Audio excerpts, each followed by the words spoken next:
Get ready for the countdown. 10, 9, 8, 7, 6, 5, 4, 3, 2, 1, 0.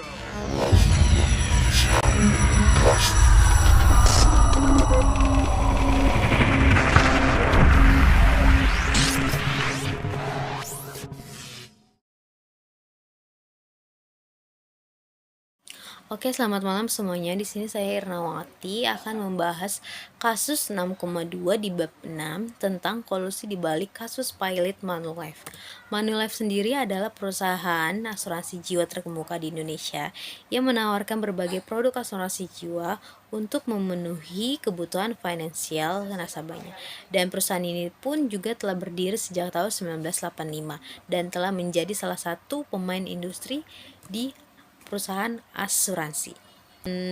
Kasus Manulife sendiri ini berawal dari adanya pemeriksaan dan tuntutan pilot oleh Majelis Hakim Pengadilan Niaga pada tanggal 13 Juni 2002. Dalam permasalahan ini, ketiga hakim yang menangani kasus tersebut diperiksa oleh Polri dan Departemen Hukum dan HAM. Dan salah seorang pengacara bernama Lukas namanya ikut tersandung dalam kasus tersebut dikarenakan adanya salah seorang anak dari hakim tersebut yang bernama dia bekerja di kantor Lukas. Dan Lukas yang dulunya pernah menjadi kurator salah satu perusahaan terkemuka yaitu perusahaan Dharma Sakti Sejahtera atau biasa kita sebut dengan DSS di pertengahan tahun 2000 kini harus kembali berhadapan dengan perusahaan Manulife sendiri di ruang pengadilan. Lukas menggugat pilot kepada Manulife sendiri dikarenakan Manulife tidak sanggup membayar uang klaim kepada kliennya yaitu Marcelin Danuhardaru, yang kasusnya ini harus berakhir dengan mengalirnya uang dari Kocek Atsmi atau Manulife sendiri untuk membayar tuntunan tersebut kepada DSS atau perusahaan Dharmalah Sakti Sejahtera. Pada tanggal 4 Juli, perusahaan Manulife sendiri mengajukan kasasi kepada MA mengenai nasib ketiga hakim tersebut dan akhirnya dikabulkan. Dan Manulife sendiri pun optimis akan menang dengan keputusan MK tersebut.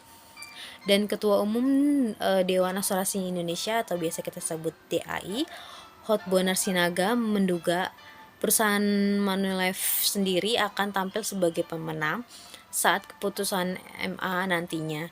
Dan benar saja, MA mengabulkan kasasi Manulife sehingga perusahaan asuransi Manulife sendiri batal menjadi pilot.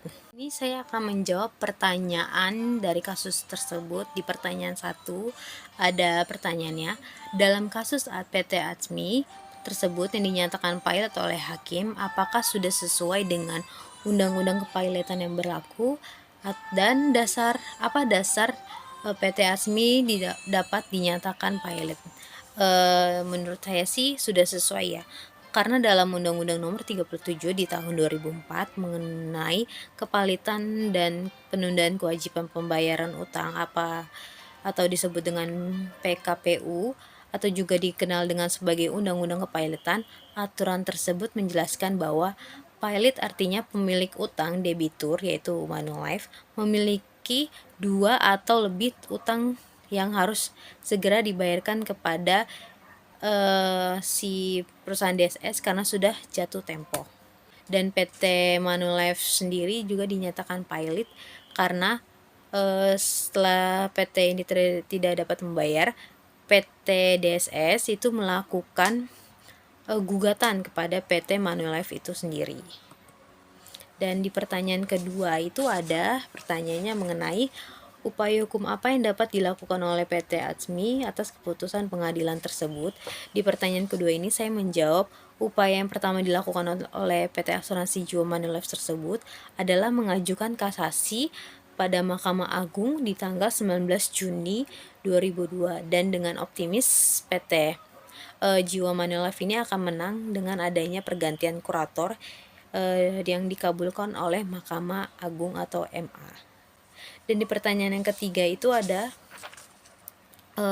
dalam hal PT Atsmi diputuskan pilot oleh pengadilan, siapakah yang berwenang untuk melakukan pengurusan atas harta pilot tersebut.